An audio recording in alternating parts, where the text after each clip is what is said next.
All right, it's 3 o'clock. I think we should get started. Welcome, everyone. Thank you so much for joining us today. I'm Joshua Chodosh, and I'm here with my friend and colleague, Dr. Sue Borson. We are very excited today to bring you our third webinar on approaches to early detection of dementia from our CDC-funded Public Health Center of Excellence on early detection of dementia. Dr. Borson and I have a pretty extensive experience as clinicians, several decades worth, and have had the privilege to build deep partnerships with others who have implemented detection and diagnosis programs across the country. And we're excited to have you join us today. And I wanted to share, before we get started, a few reminders. So this webinar is being recorded and will be shared with all of you via email. It'll also be posted on our website, and I encourage you to go there. We will have a question and answer session at the end of the webinar. If you have a question during the session, I think a good strategy is to just make a brief note for yourself. We found in the past, as people are entering things into the chat for questions, that it takes them away from listening to then what's happening in the webinar. So this might be a good strategy for that.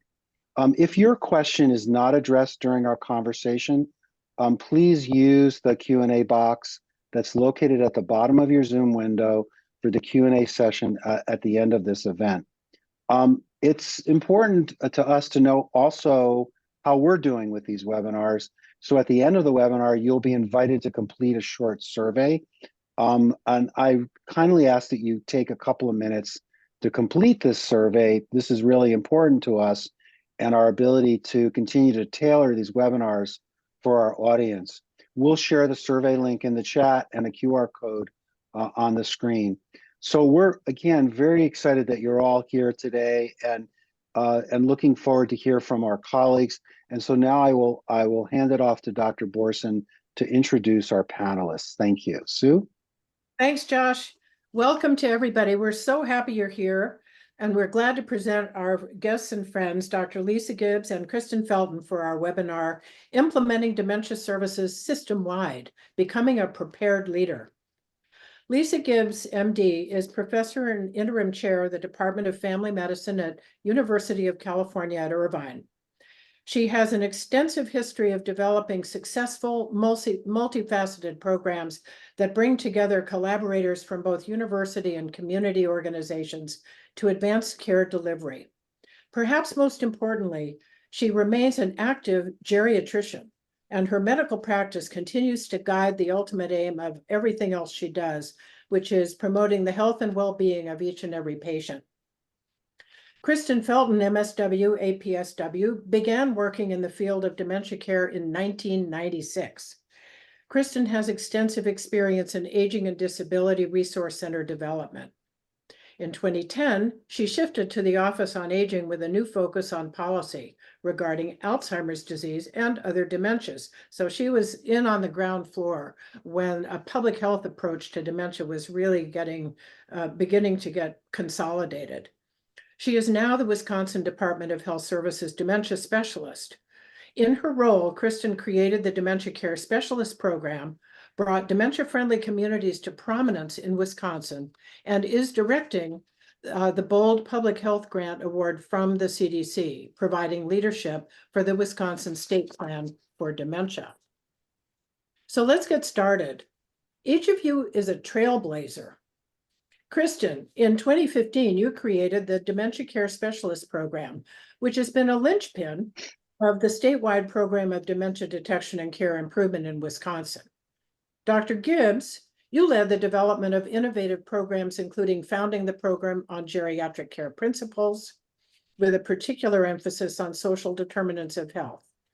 So to both of you, and you can decide who goes first, describe your leadership path.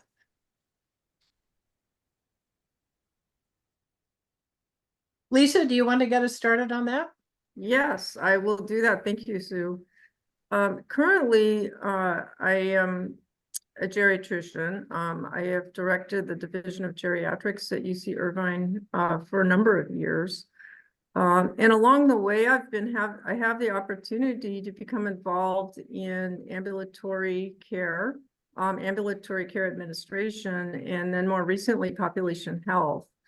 And I found that being a geriatrician, I had the skills and knowledge to help forge the way for our system to really understand value-based care and population health. And I really do credit many, many years of being a member of the American Geriatric Society with part of that, because they really helped, really articulate a business case as well for geriatric care. And, you know, I like this work because I like to improve the quality of healthcare. My colleagues in administration, of course, really value that, but they also have to think about the financial impact of what we do. So it makes really a nice dyad situation for us. Kristen? So I'm coming from a different perspective, and I think one of the biggest drivers behind what motivated me to do this sort of work is my experience in my personal life. So it's my grandfather who passed away in 1986 with Alzheimer's disease at a time when nobody really understood how to support people, how to diagnose the disease, aside from post-autopsy type of diagnosis. And as a family, it was challenging because we didn't know what to do, how to help him, what was happening even, or how to support my grandmother, who was his family caregiver. And when I grew up, I worked in assisted living, as you heard, for 8 years, 5 of them managing a facility, and the majority of people there with dementia symptoms did not have a diagnosis. And that made things very challenging in working with the medical system, and eligibility for supports and other programs as well. And once I started working at the Department of Health Services, uh, the fact that people really needed a diagnosis to be able to access a lot of the supports and other things was a big driver as well. So many different facets that motivate me to begin to do this work, and especially focused on detection and diagnosis. So what mentors did you have in this work? I mean, clearly your family situation acted in a mentoring role, you know, an unasked for mentoring role. But did you have other mentors that helped you along the way to develop your thinking about how you take that experience and turn it into something that's helpful on a national scale? Yes. So when I first began working at the Department of Health Services, the bureau director at that time was very savvy about how to navigate the different systems from the state government perspective, how to work with advocates who were outside of the department, how to work with the legislature and that end of things. There are different aspects when you're working at the state government level to consider versus within a healthcare system. So being able to understand how to navigate those community-based drivers and decision makers, that level of leadership at that level was very helpful to learn from someone who had been doing it for 30 years. And had a good understanding of how to navigate that particular universe. You know, I hope that we can come back to the topic of advocacy at some point, because I think that this is an area where it would be very helpful to get a better understanding of what the role of advocates can be in this space. And I don't want to derail our conversation, but any comments that you want to make would be welcome about the valuing of advocacy. And the same goes for you, Lisa. I'll come back to you now about the role of advocacy in your work and what that means, how it works, and what is the nature of its influence.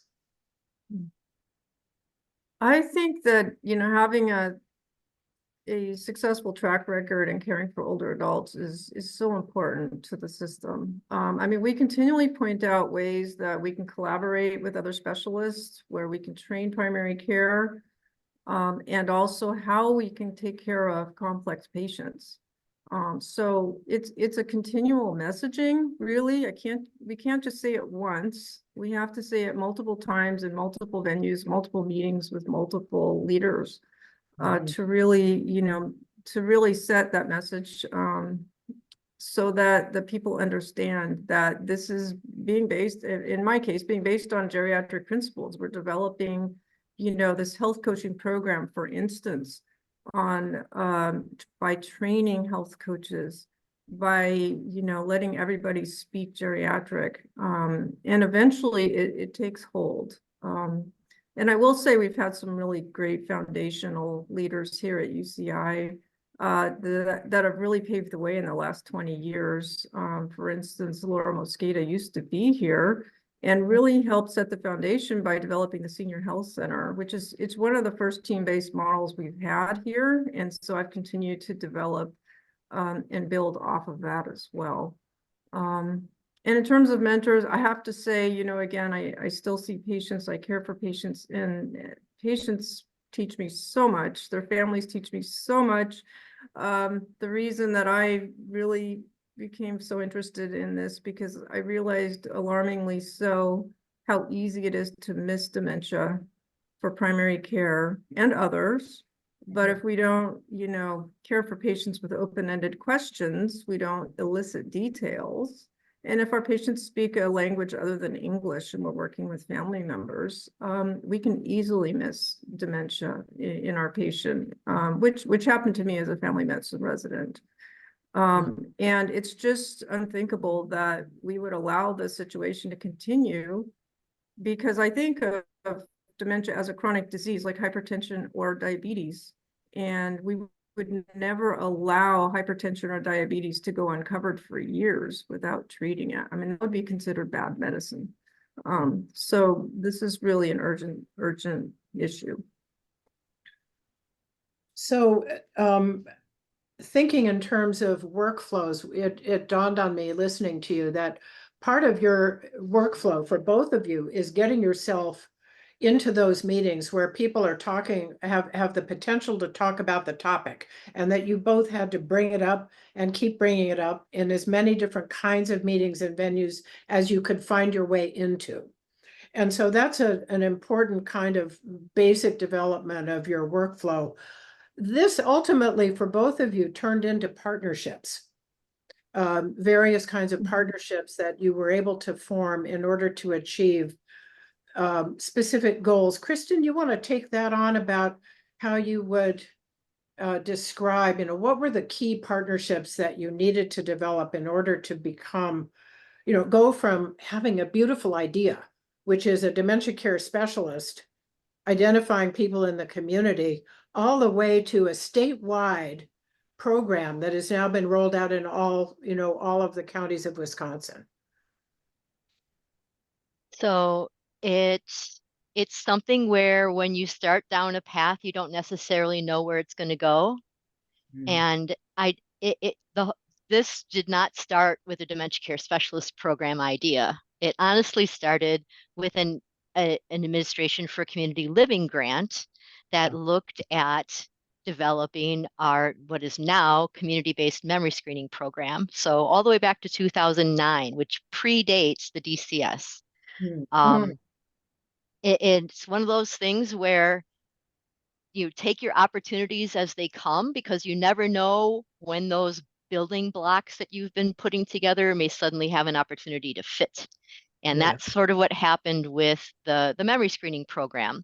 So this was something that we've been very fortunate to have the Wisconsin Alzheimer's Institute, which is a part of the Wisconsin UW-Madison School of Medicine and Public Health, and have been wonderful partners with the Department of Health Services since they began.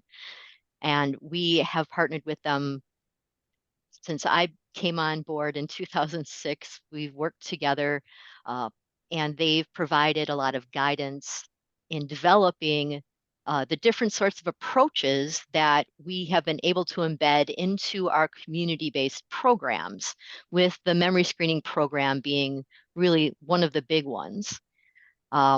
So reaching out, if you are at a university or a clinical setting or a teaching hospital or wherever it might be, to look at what your aging or public health programs might be interested in talking to you about in a partnership, is really the model that we have going on here between our aging and disability resource centers at the county level and the Wisconsin Alzheimer's Institute.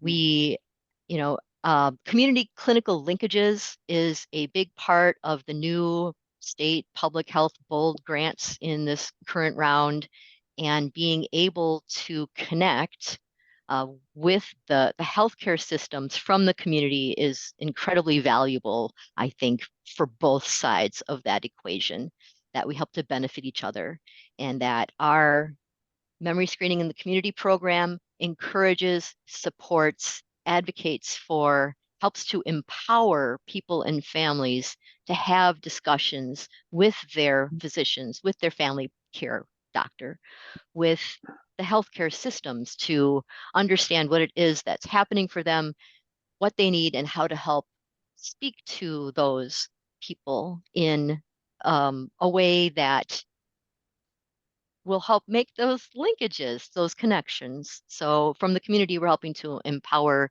people to talk with the clinical care. Do you actually have materials that address that in writing on your website or other places about how to talk to your doctor, for example, or how to talk to the family, how to talk to your doctor, how to talk about, yeah.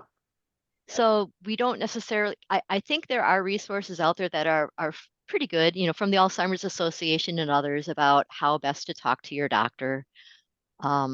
We on our website have the memory care or memory screening in the community. If you want to Google memory screening in the community manual from Wisconsin Department of Health Services, lays out our program, and anybody is welcome to look at it and use whatever they would like from it, or think about it in consideration. So thank you.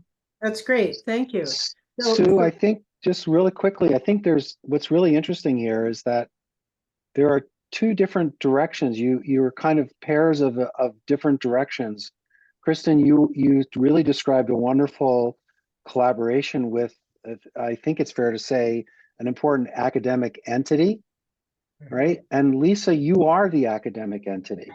Right. And yet, so you have opportunities to go in the other direction. So I think for both of you, a question might be really interesting to our larger audience that's listening, is how each of you, what role you play in informing and working with the other.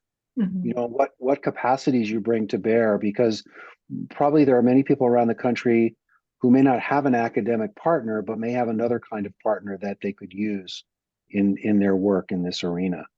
Yeah, thank you for that question. I have to say that one of the wisest things I ever did was join our Orange County Aging Services Collaborative, which is a collaborative of over 40 nonprofits and governmental agencies providing services to older adults in this county.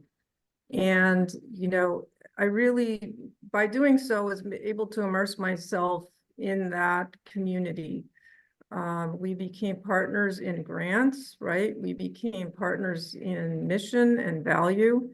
And eventually, through the approval of our then dean, I had the approval to join the Orange County Strategic Plan for Aging, which then was a leadership group that really started setting the stage for preparing Orange County for an aging demographic.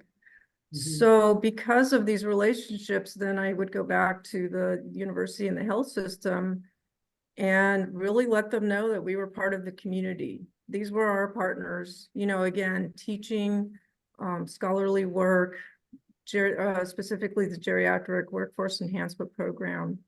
And this worked for us. And as you mentioned earlier, Sue, part of the development of our population health program really focused on social determinants of health early on.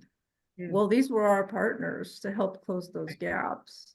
So by leveraging, you know, my and now our geriatrics division relationship in the community, we have only reinforced really our importance at the university. And again, that has just paid us back in innumerable ways. So they are, as far as I'm concerned, they're part of our system. And we need to find better ways to communicate so that our entire system can do what we're doing. But it really was, I think, again, one of the wisest decisions I ever made to immerse myself in that group. I'd like to focus on something, excuse me, yeah, sorry. I'd like to focus on one aspect of what you were saying, Lisa, and that is you talked about, so it was really important for you to get connected with existing organizations that already were addressing some of these issues from a community point of view. And of course, that's where you sit, Kristen. So, and it was really important for you to reach across into WAI and the other Alzheimer medical aspects of this kind of work.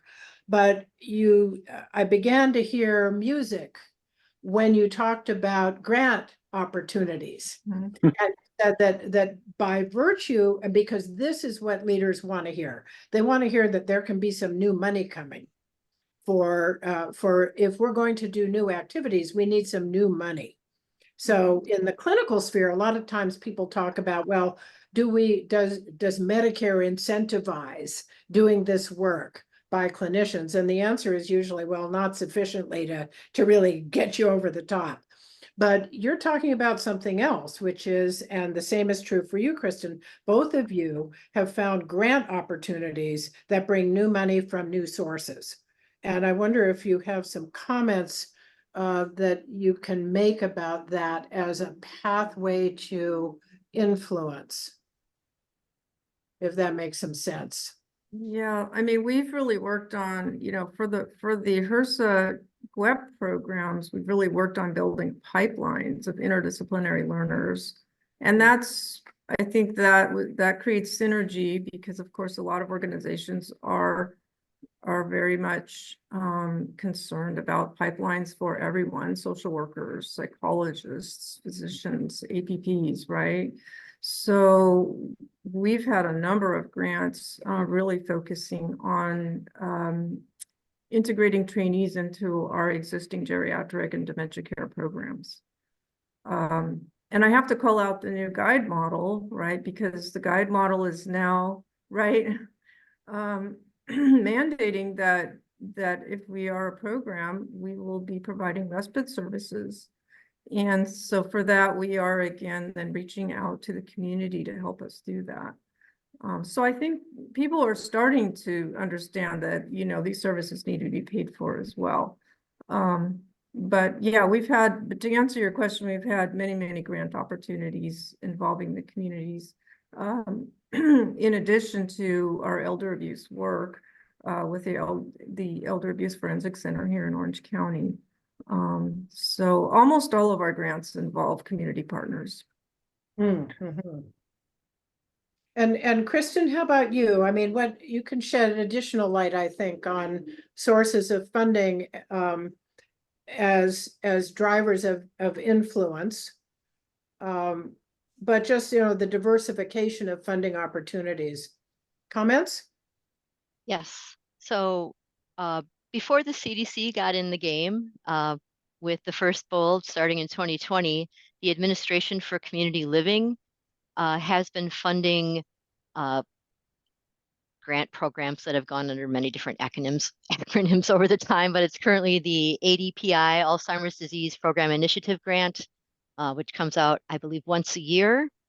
And it focuses on implementation of an evidence-based program for implementation in the community.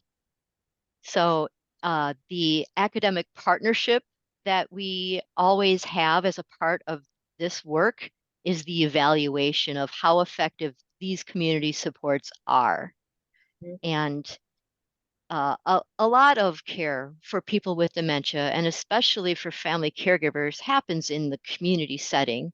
And so it's really critical for both the clinical care, because they're absolutely interrelated, right? If somebody develops a urinary tract infection because they're being cared for at home by somebody who doesn't understand what the symptoms might be to make sure they go in to that clinical setting to then be treated, helping to, promote that sort of cross education between settings helps with the WAI's mission and their support for that clinical work, as well as the support that the community can bring when helping people to, successfully access the healthcare systems.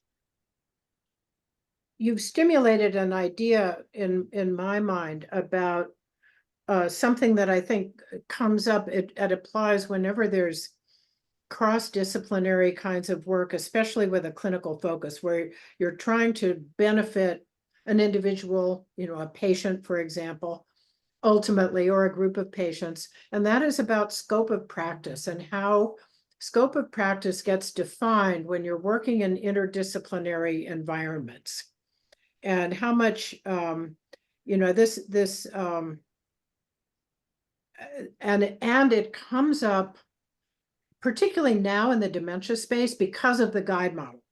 Because guides, the care navigators under the guide model, will be people from many different walks, if you will, of backgrounds and trainings and levels of training. And the scope of their practice is dictated in part by the funding model, but it also has to be adapted to an environment in which the guide is going to be working. So I wonder, this is a bit of an abstract question, but I'm trusting that you all can take it to your own experience, apply the question to your own experience about interdisciplinary training and scope of practice, and how that has your thinking about that evolved as you have gained more experience and broadened your networks. I'll jump in right away and just say I'm a social worker. And if somebody is having housing issues, food issues, trouble paying the heating bill, there's 1,000 things in the community that will impact a person's physical health and how well they're able to manage any kind of a condition. So the need for support to address some basic functions for people to live independently outside of healthcare are really just as important for that person's overall ability to be healthy and function well as taking their medications. Lisa, thoughts about this scope of practice question? So yes, well, having worked in a team-based environment for a very long time, I can only say that we need to scale that. In terms of cultural change, we started to change other primary care clinics in our system. We started to change culture when we integrated unlicensed health coaches into the primary clinic space. And these coaches are our secret weapon, as far as I'm concerned. They are trained in dementia, they're trained in geriatric syndromes, they're trained in, community resources, and they do an amazing job. They also have their own work telephones, so patients can call them directly. They will be, assuming that will be part of the guide model, I think we will. They will be involved in the guide model. And so, I can't say enough about training everybody on your team. We know that healthcare is becoming more and more complicated. We know that to be successful in value-based care, we need to succeed in multitudes of quality measures. So, who will be responsible for making that happen? And so we need to employ, our nurses, our medical assistants, our social workers, everyone to do this work. And by the way, if we're going to really have a primary care workforce that feels comfortable managing dementia, they're going to have a good, a solid team behind them. Yes. So this is absolutely what we have to do. So what's the, I wonder, Kristen, for you, what's the linkage between this model of coaches and dementia care specialists? So as I was talking about all these, I guess, social and community-based issues, which is a huge bucket. I mean, that involves everything that affects a person from, is their grandchild having health issues, and there are so many things that affect an individual's life and how well they're doing at any time. And that makes everything more difficult for them to be able to then manage any kind of medical issues they have. So somebody who's, under a great deal of stress, in addition to any kind of possible cognitive issues, is going to have a much harder time managing their own medications, right?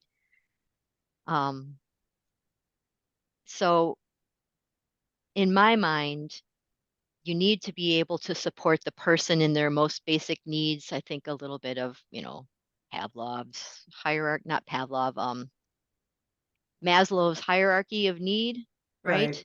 Right.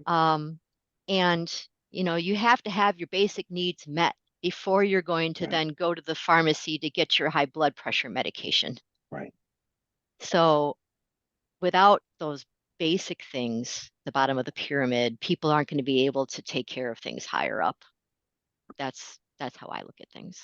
I think you and others in roles that are analogous to what you've been doing and the leadership you've shown, Kristen, over the years, that is now diffused into many parts of the country.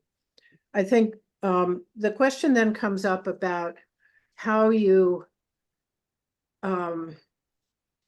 take your community focus, right? And this speaks to a question that's in the Q&A.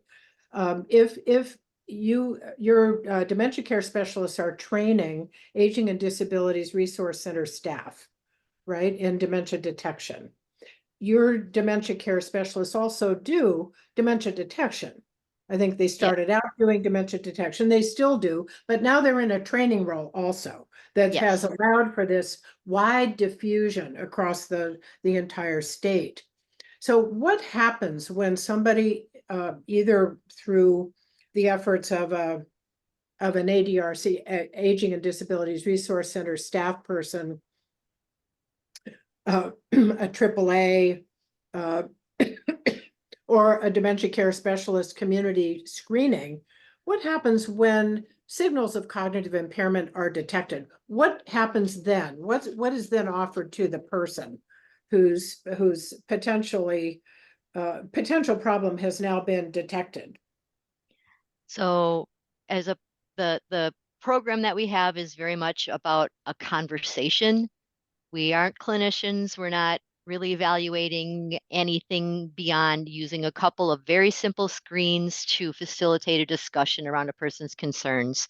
The screens we use are only sensitive to a couple of different changes in cognition. And so really the program is about taking the entire conversation with the person, with the family, with if you're in a home visit, what is the home like, taking all of that information, and ultimately it results in, do you refer them for a further discussion with their doctor? So we very much are about education and support, again, helping the individual and the family member perhaps for what role they are able to play to advocate with their healthcare providers to be able to receive an evaluation, to receive a diagnosis. And if that doesn't happen at the family practice level, the best practice in our program is for people with the dementia care specialist to follow up with individuals who've had a screen result that indicates they should talk to their doctor after 2 or 3 months to see, have they done so? And if so, what happened? Do they remember doing so? Did they do so? What was the result? Did they get a diagnosis? Was there something treatable? Did they just get a B12 injection and now things are better? So it's really about trying to help facilitate families to be successful in their interactions with the healthcare system. So let's get a little, maybe too granular for just because I think it'll be on the minds of some of our webinar attendees today. And that is, okay, so this person who is not in a clinical role, but is in a detection role and an educator role, does a screen and finds there's a signal of impairment. Is there then a consent process Yes, to be absolutely. okay? And what does that involve? What kind of consent is involved? So every county and tribe has their own release of information form that they would then ask the individual to sign, saying that it's okay for them to, and this is important, is that the results of these screens, because this is not a clinical setting, are entirely up to the individual. They decide what happens with the results of this interaction. They can say, so the offer generally is, I would be happy to send these results to your physician. You just need to sign this, consent form, and the actual screens get sent along with a cover letter, which is sort of like a stealthy mode for getting information about community resources into clinical offices.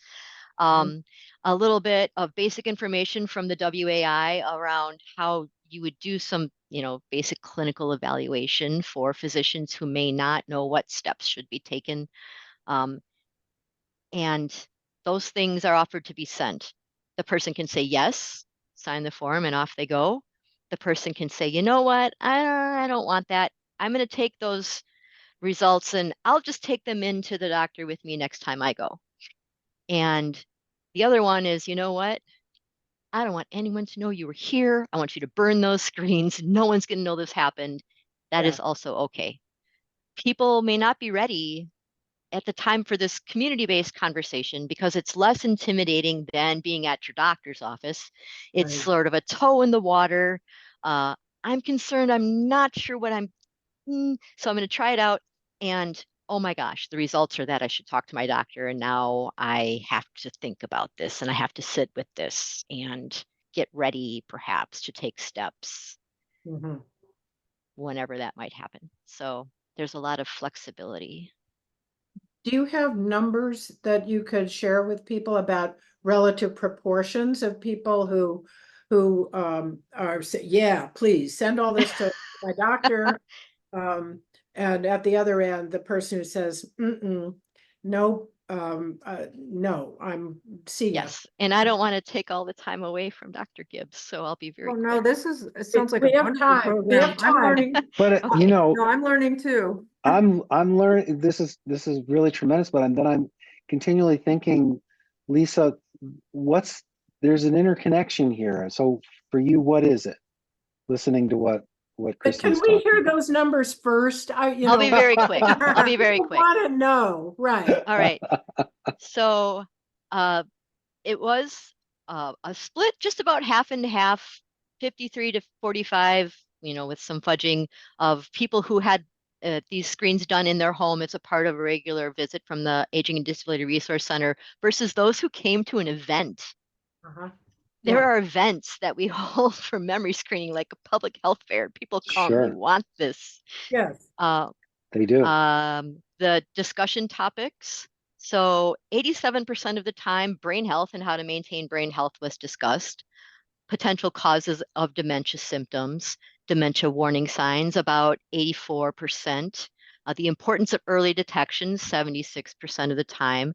And then additional information about caregiver supports, support groups, respite, and all that other stuff, about 15% of the time because family was there and it was for them. And about 10% was other relevant information depending upon the person's situation. So about a third of everybody in this study, which was 791 surveys over a year, a third of them screen results said talk to your doctor. 35% of them wanted their results sent to their doctor because there are people who are the worried well, right?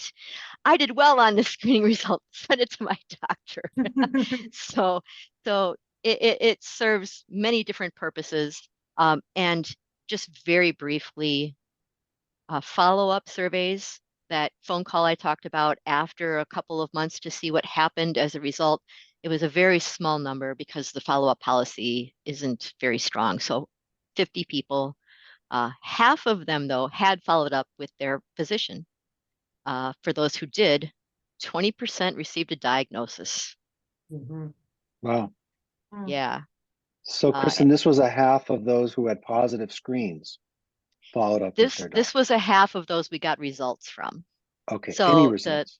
the Oh, follow-up survey was a much smaller number, Yes. but half. And these results are not that different from our initial pilot study. Right. So Right. it's a good net to be able to help do some early identification in the community and funnel people towards getting that early diagnosis and connection to services. 22% had said they followed up with the ADRC itself to look into other supports and services as a result of the screening. And 51% reported they had made a behavior change after the screen. Physical activity and exercise were the Wow. most common behavioral changes, with 38%. So a community-based screening effort leads to a brain health education outcome, which is pretty cool. Now, Lisa. Yes. Well, on the other end of the spectrum, it just reminded me, about training primary care clinicians, because I think the concern with early detection in primary care is just the same. It's like, okay, now I have these results. Now what do I do? And really not maybe knowing or feeling comfortable with those next steps. So I really appreciate what Kristen is talking about in terms of just arming people with education, and the fact that there can be a plan. So, I think that as it stands, I've already said that I think the primary care workforce needs to own dementia, and they are not currently doing so. In fact, as a geriatrician, many of the referrals I see are patients that leave their primary care clinicians because they haven't detected the dementia, they're not addressing it, and they just, basically feel like memory issues are a part of aging. And a lot of our patients know differently. So basically, I think we need a training program to get our primary care clinicians up to speed, not only to understand how to detect, but then what do we do next? And the what do we do next is really can be built into our systems. It can be scaling up team-based care. It can be developing strong relationships with our community-based providers. But there's a whole lot of, different avenues that we can take. And this is where we need to go with primary care. So I want to challenge you a little bit, and Josh, then feel free in just a minute. I want to challenge you a little bit on the education piece, because we know that education is, of course, an essential component, but we also know that education without system support usually leads nowhere, because and this is increasingly true across the United States, that physicians have lesser degrees of control over how they spend their time, what they do with their time, how long they take with patients. And what we hear in multiple studies, and I know you know these studies too, is that physicians don't feel confident, but if you dig to the next level below that, it's, well, yeah, I did do a CME, and yeah, well, I kind of understand about Alzheimer's, but I don't have a team, number one. I don't have a team.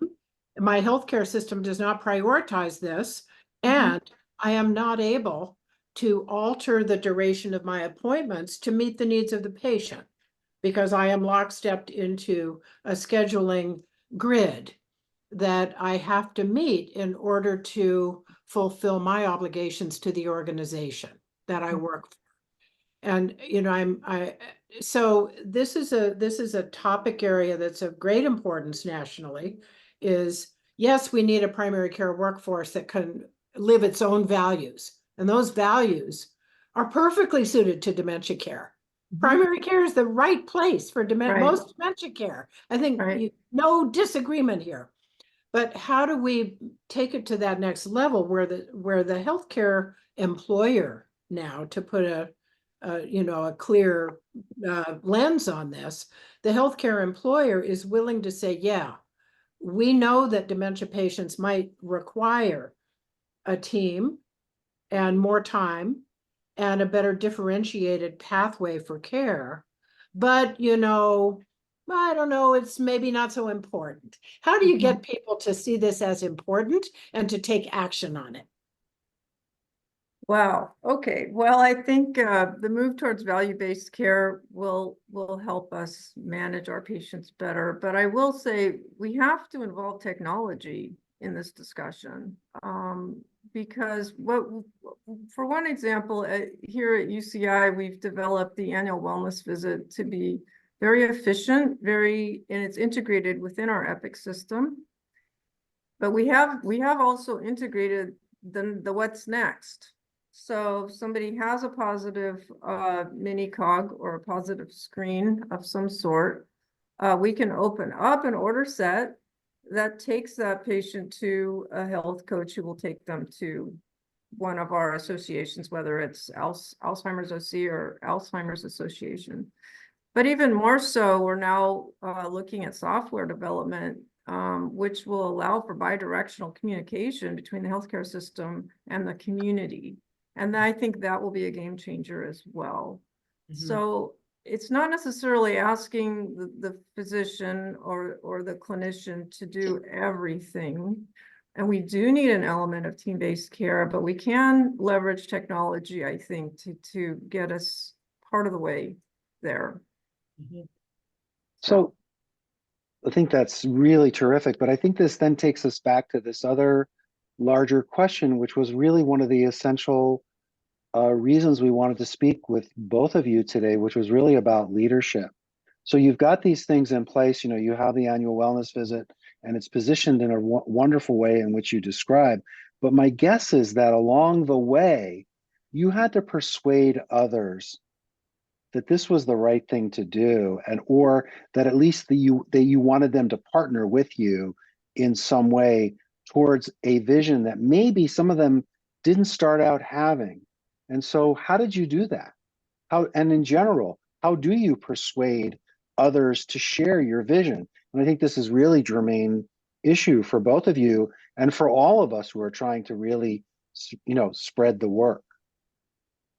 Well, I'll take a stab at that if you don't mind, Kristen, and I'll then turn it over. Again, I'll give you an example here of the annual wellness visit. From my vantage point in population health, I argued that by prioritizing the annual wellness visit, we could achieve many measures. So not only can we look at HCC scores, medication lists, social determinants of health, all the screenings, and at the end of it, you look for all of the quality pieces that have not been accomplished yet, and you can basically order them. So on a system level, and it has a good reimbursement value. So on a system level, it achieves so many things for us that it was an easy argument for me then to get the effort from information systems to help develop this program.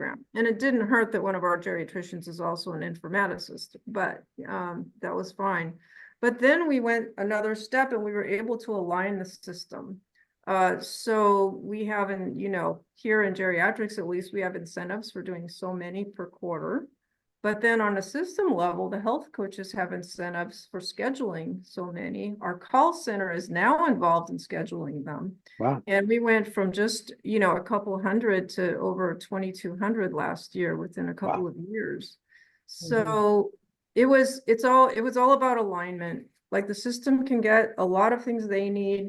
We get a lot of detection, screening, right, on the dementia front. And so there's synergy there. That's So great. that's a huge take home. And we're mindful of the timing, but there are some important questions in the Q&A that I think we should really try to get to. We can't get to all of them in the time we have left, but let's go with Victoria O'Connor is asking Kristen about how do you manage sustainability? How do you keep your programs going? So this is one of the fortunate things about being a part of state government is that the Dementia Care Specialist program has our memory screening in the community program as one of its elements. And that program actually lives within our state-funded aging and disability resource centers. So it is funded by state tax dollars and is also something that isn't necessarily vulnerable to cutting because it is within other structures as well. So different from healthcare, but that's how it Right. works for me. Right, Thank you. right. And I think one of the cutting edge areas here for future development in this space is going to be taking the kinds of data that Lisa was able to persuade her health system to see, how dementia and screening and annual wellness visit meets their needs. We're going to be moving in a direction of merging outcomes data across the different sectors of care, from healthcare to community care in future iterations of public health. I want to answer one question from Mitsuo Tomita about addressing dementia as a fatal disease. And the reason I want to answer this myself is that I think that in some ways, the specialist medical community has done a pretty good job of making Alzheimer's important, because if you don't die of something else, you will die of it eventually. But I would argue that we need to be cautious about that, because we want to welcome people who are experiencing cognitive changes. We don't want to say, come and get screened so I can tell you you're going to die. So, and I think that has been actually, to a degree, the messaging about the significance of Alzheimer's disease as a fatal disease might have actually counteracted some of the benefits of trying to do early detection, keeping people away from that. But that's, there's much more that could be said about that. I think we should, Josh, you want to take a question and direct a question to one of our panelists? I think there's really just a ton of really great questions, but one was, I think one was about, sharing, what would prompt screening by a dementia specialist, and how they're connecting to community members. I think that was, that probably was answered earlier during the discussion. But I think that people are interested in research. I think that one question was, where can I find that research? And I don't know if which research we're referring, but I bet it's about your programs. And maybe I would ask each of you where interested listeners can find out more about your specific programs. That might be a really nice gift to leave our listeners with. Lisa? So yeah, so that encompasses, let's see, we have our Division of Geriatrics website at UC Irvine, but people are also welcome to email me at lgibbs@hs.uci.edu. I don't think there's just one place to look, in other words. Sure, that's great. Kristen, what about you? So as I mentioned before, you can Google the memory screening in the community manual for information about how the program works. However, the statistics and the data that I was talking about has yet to be published. It's not out yet, but forthcoming will be an article, and I don't have the journal at my fingertips, but Dr. Lindsay Clark and team from the Alzheimer's Disease Research Center at Wisconsin are going to be publishing an article that will detail this evaluation that I previewed. Great. And Lisa, somebody did ask think they wanted to know more specifically about what were those incentives for scheduling annual wellness visits. Those are system incentives, which I think equates for our health coaches for a certain bonus. And in our own department division, achieving a certain amount of quality measures also makes one eligible for productivity bonuses. So That's great. yeah. And then somebody also asked whether or not your annual wellness visit integration was something that was actually UCI system wide, or did it happen in very specific clinics? It's available system wide. That's great. And I would just ask you, and the question of that, is there, because we all think about the annual wellness visit as something that does work best when there's a team and the team is organized to in fact work through that. Is there specific guidance for that system wide for individuals who maybe they don't do this all the time? They may not be, fully teed up, if you will, to do this on a regular basis that they then can follow so that it's a positive and productive experience for them? Again, it's a team, but I think one of the best parts about it is that patients can actually, if they're online, fill out a survey themselves so that when they present to the clinician, all of those questions are already filled out, and we just focus on, the major issues. But we, involving your staff, if patients can't fill it out online, we provide them with a paper form in the waiting room. So anyway, I know we're running a little bit short on time, but there are many ways at least to get all of the information even before the clinician sees our patients. And that makes it really very efficient. That's great. I want to thank you both for an incredibly informative and inspiring set of presentations. And I'd like to leave our listeners with a couple of take-homes from each of you. So, Lisa, what are the most important take-homes you'd like people to remember from today? So I just always get back to the patients. I mean, if we miss this diagnosis, people suffer. Patients suffer, families suffer, communities suffer. And so, it's an urgent call to action. And I'm involved currently in helping train primary care clinicians to do the detection work.